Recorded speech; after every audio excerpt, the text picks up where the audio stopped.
Mr. Arne here, reading you Moses the Kitten by James Herriot, and illustrated by Peter Barrett. Moses the Kitten. Right. There have been times in the winter when I've regretted being a vet, and this looked like one of them. I'd driven about 10 miles from home, thinking all the time that the dales always looked their coldest. Not when they were covered with snow, but as now, when the first sprinklings streaked the bare flanks of the fells and the bars of black and white, like the ribs of a crouching beast. And now in front of me was a farm gate, rattling on its hinges as the wind shook it. The car, heaterless. Can you imagine a car with no heater? Wow. And drafty as it was, seemed like a haven in an uncharitable world, and I gripped the steering wheel tightly with my woolen gloved hands for a few moments before opening the door. The wind almost tore the handle from my fingers as I got out, but I managed to crash the door shut before stumbling over the frozen mud to the gate. Muffled as I was in heavy coat and scarf pulled up to my ears, I could feel the icy gusts biting at my face, whipping up my nose and hammering it painfully into the air spaces in my head. I had driven through and streaming was about to get back in the car when I noticed something unusual.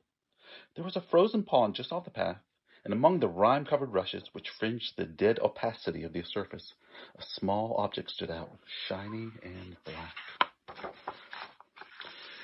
I went over and looked closer. It was a tiny kitten, probably about 6 weeks old, huddled and immobile, eyes tightly closed, and bending down, I poked gently at the furry body. It must be dead. A morsel like this couldn't possibly survive in such a cold, but no.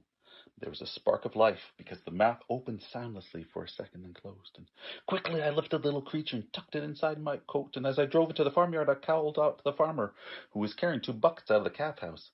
"I've got one of your kittens here, Mr. Butler. It must have strayed outside." Mr. Button put down his buckets and looked blank. "Kitten? We haven't got no kittens at present." I showed him my finding and looked more puzzled. "Well, that's a rum one. There's no black cats on this spot. We've all sorts of colors, but no black uns." "Well, he must have come from somewhere else," I said, "though I can't imagine anything so small traveling very far. It's rather mysterious." I held the kitten out, and he engulfed it with his big, roughened hand. "Poor little beggar. He's only just alive. I'll take him into the house and see if the missus can do out for him." In the farm kitchen, Mrs. Butler was all concern. "Oh, what a shame!" And she smoothed back the bedraggled hair with one finger, and "It's got such a pretty face." And she looked up at me, and "What is it, anyway, a him or a her?" I took a quick look behind the hind legs. "It's a Tom." "Right," she said. "I'll get him some warm milk and into him first, but we'll have to give him the old cure." She went over to the fireside oven on the big kitchen range, opened the door, and popped him inside. I smiled. It was a classical procedure when newborn lambs were found suffering from cold and exposure. Into the oven they went, and the results were often dramatic. Mrs. Butler left the door partly open, and I could see the little black, right there, the little black figure inside. He didn't seem to care much what was happening to him.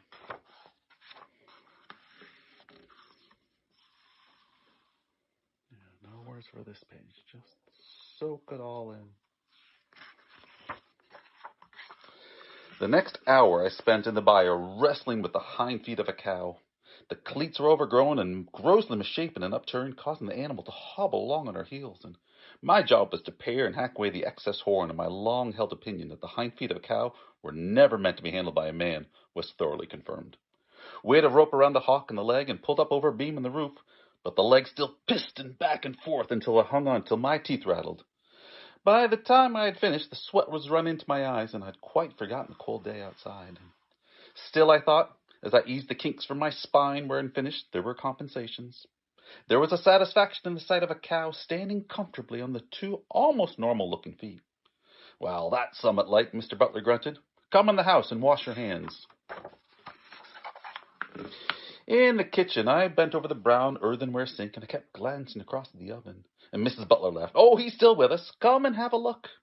It was difficult to see the kitten in the dark interior, but when I spotted him, I put out my hands and touched him, and he turned his head towards me. "He's coming round," I said. "That hour in there has worked wonders." "He's coming round, but I think there's a little tough un." She began to spoon warm milk into the tiny mouth, and I reckon we'll have him lapping in a day or two. You're going to keep him then? Two we are. I'm going to call him Moses. Moses? Aye, you found him among the rushes, didn't you? I laughed. That's right. It's a good name. It was on the Butler farm about a fortnight later, and I kept looking around for Moses. Farmers rarely have their cats indoors, and I thought that if the black kitten had survived, he would have joined the feline colony around the buildings. Farm cats have a pretty good time. They may not be petted or cosseted, but it always seemed to me that they lead a pretty free and natural life. They're expected to catch mice, but if they're not so inclined, there's abundant food at hand, bowls of milk here and there, and the dog's dishes to be raided if anything interesting is left over. Yeah, look at all those cats. I've seen plenty of cats today, some flitting nervously away, others friendly and purring, and there was a tabby loping gracefully across the cobbles, and a big tortoiseshell was curled on a bed of straw at the warm end of a straw bed, and cats are connoisseurs of comfort. And when Mr. Butler went to fetch some hot water, I had a quick look in the bullock house, and a white Tom regarded me placidly from between the bars of a hayrack where he'd been taking a siesta, and there was no sign of Moses. I finished drying my arms and was about to make a casual reference to the kitten when Mr. Butler handed me my jacket, and he said, "Come round here with me if you've got a minute," he said. "I've got something to show you." I followed him through the door at the end and across the passage into a long, low-roofed piggery. He stopped at a pen about halfway down and pointed inside. He said, "Look here." I leaned over the wall, and my face must have shown my astonishment, because the farmer burst out into a shout of laughter. "That's somewhat new for you, isn't it?" You ready? Take in this picture and tell me what you see that doesn't look quite right. Let me get that all the way open.